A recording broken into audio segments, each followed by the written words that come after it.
Ladies and gentlemen, as you can see on the screen behind me, we finally have DIAOCHAN inside the game of Watcher of Realms, so we're going to be pulling for her today. I didn't actually realize that she was going to be an exclusive summoning. I kind of fell victim to some propaganda, essentially. I seen somebody, I think it was on Facebook, or maybe it was even the official Watcher of Realms Discord, talking about how she wasn't going to be guaranteed. It was just going to be like a 15x or something like that. So I was like, oh, I'm not going to focus too much on saving my shards then, but here we are. She is guaranteed for 200. I have 130 shard pulls that we can do, as well as about 40 more on top of that with gems that I currently have. And then, of course, as we get some rares and whatnot from opening it, we can sell those. Worst case scenario, I was looking at the events here, essentially, and I will have Ancient Summoning coming up with this as well, so if I really run out of resources, I can then use some of my Ancient Shards to get a lot of rares, and then go ahead and get her. Anyway, she looks to be a pretty crazy champion or hero. So first of all, she's an AoE heal, and she has 2 modes, so very similar to somebody like an Ingrid that can switch between modes for a relatively low cost, right? So on her basic attack in Serenade of Hope, she's implying attack-based healing 3 times to all allies in range, which is pretty crazy, so a triple pop on a heal. And in the Song of Sorrow mode, she's going to go ahead and grant, what would that be, a 25% inspiration to all allies in range. So she is like somebody like a Dolores, but 15% weaker, right? But that being said, she is also not predicated on having her ultimate up. She's still only a 6 cost, and she can bring a lot more heals than Dolores as well, which is pretty cool. And her ultimate basically just, switches her between those two for essentially free, right? Like, it's 100 cost on 100 base, so she's always going to be able to switch between it pretty easily. And then within 9 seconds after switching stances, the basic attack inherits half the effect of the previous stance, which is pretty cool. And this effect can be triggered up to 1 time every 60 seconds. She's also going to apply magic damage reduction as well as physical damage reduction to all allies in range.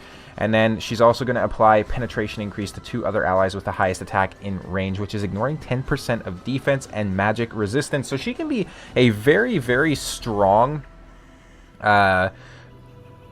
carry, essentially, it seems, right, for heals, right? So she can help your team to survive with those resistances. She's also bumping them up to 20% on both the penetrations as well as the resistances. Very strong. If you do get her companion champion Lubu, the flying general, she's going to get even stronger. So that being said, the other thing I want to consider is who do I want if I don't get her, just to make it a bit more interesting, right? So I'll kind of scroll through here and you can see which particular heroes that I do not have yet. Obviously getting somebody like a Xeno would be pretty cool. I don't think she's Ancient exclusive. I don't know if there's really a way to actually tell when you're just looking at the character or not, but who knows. As you can see though, I've been quite blessed. I have most champions in the game, including Ingrid and Praetus, which is pretty fantastic. And yes, I am 100% free to play.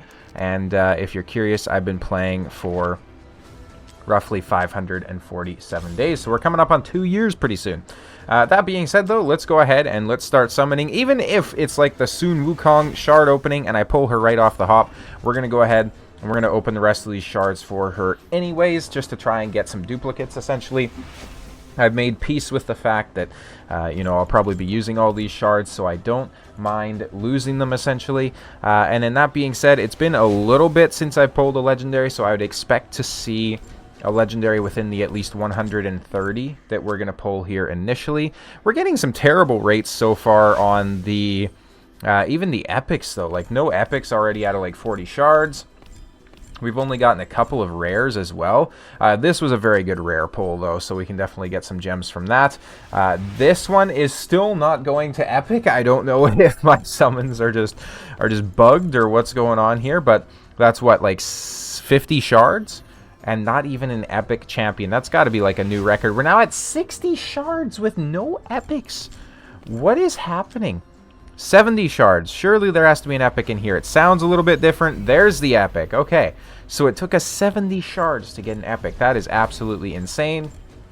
It is the epic that's on the rate up, at least, though, which is pretty cool. So Estrid there. I don't actually have her built, and it looks like we are going into a legendary, so let's see who we can get here as my legendary hero. It'd be cool if it was her early on, but I guess we will find out. It is actually her. Okay, I have seen the cutscene for her, so we do get her. We get her a little bit ahead of time. Very, very cool cutscene. With the Sun Wukong, they obviously went like very hyper realistic with the graphics and everything like that. And then with this particular hero, they've kind of gone more like you know, the traditional like painting style to it, which is very, very cool. And you can see she's summoning a lot and all those sorts of great things. So I am very excited for this particular hero. I think she's going to add a lot to my account. I received quite a bit of feedback recently saying that my camera was too big, essentially, so I've gone ahead and repositioned the camera a bit there. Let me know if it's made the viewing experience any better. And as you can see, still a pretty cool hero intro for this, so we're going to go ahead and just hit continue here. And then, of course, just for the extra dopamine and the viewing pleasure, we are going to go ahead and we're going to keep opening these shards and see what we can get out of it. So we do also have some like altar events and whatnot to go ahead and try to max out, so obviously it's not completely wasted. We do get a Brienne there on the epic side of things, so that's pretty cool. And we get another epic here from this batch, which is nice as well. There's actually an achievement to get like a full 10 pull of just the uncommons, which I don't know how I feel about that. I don't know if I want the achievement or if I want to not ever have that happen, because that would be super disappointing, right? But at least it's a little bit of like a reward for something so terrible happening, right? I play Raid Shadow Legends a lot, and something I've noticed about this is in this game, when there's guaranteed heroes, they tend to want you to actually get the hero, which is a big difference that I've noticed. So obviously if you play Raid, you can probably pitch in on this as well, but generally there's no schedule released, so usually we don't hear about any sort of a guaranteed hero until the portal lights up, and then it's like, hey, for 18 sacred shards, which would be the equivalent of legendary skill or legendary crystals in this game, you can get this legendary hero that's probably not actually that good.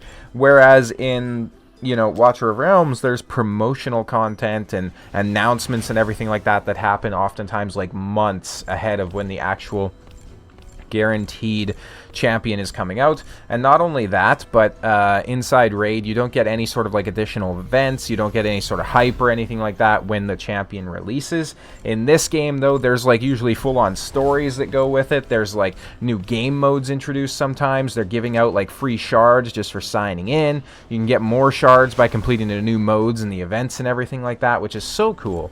And they're really just, like I say, they push to almost get this hero onto your account, right? Like, they don't lock it behind the paywall or, you know, those sorts of dirty tricks like we often see inside other games in this space. So it's such a positive experience.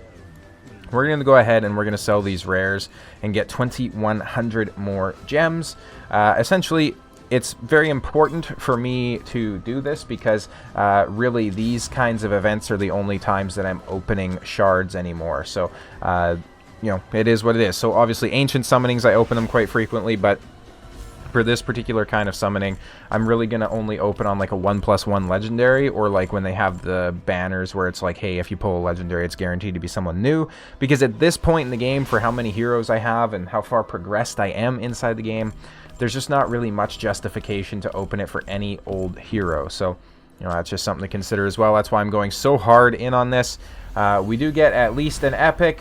Unfortunately, it is going to be just the epic, though, so no legendary. That's got to be like 200 or more shards there with just the one legendary. Let's go ahead and look at a couple more things. First of all, I want to brag real quick. I just hit 120k fragments on APOC 2 for the first time. So far, at least the highest damage done by any of my clan members. That feels pretty badass, I won't lie. Let's go ahead. Let's take a look at the arrival of heroes. And this is kind of another thing like I was talking about. So I just completed the summoning event, and I got an ancient summoning crystal, right? Not only that, but if we look at this ultimate leaderboard, this is basically just a leaderboard saying, hey, like if you're going to absolutely whale out on the game, you can get these rewards for it, right? But it's better than that. Why? Because if we go over to server quests, these are quests that can be done by any single person on the same server as you. which means that you're getting free hundreds of gems, right? Like, you're literally getting 200, 350, 450, 500 gems for free just for other people opening their shards. You're getting 4 shards for free for other people opening their shards. If you are kind of tired of the player treatment that we see again in some other games, definitely consider hopping over to Watcher of Realms. And I'm not even sponsored, by the way, though I am an official content creator, but it has been such an enjoyable journey. Certainly, we're going to do one more 10 pull here and see if we get anything crazy to finish it off. It looks like we are just getting another pull of like rares here, which is perfectly okay. I'm a little disappointed that the divine summoning is also not lit up and that we're not getting, you know, a 15x chance on the new hero or something like that, but I imagine that we're probably going to see her companion champion being the 15x on that particular shard type. So that being said, though, thank you guys all so much for the support on the channel, of course, and I'll see you next time.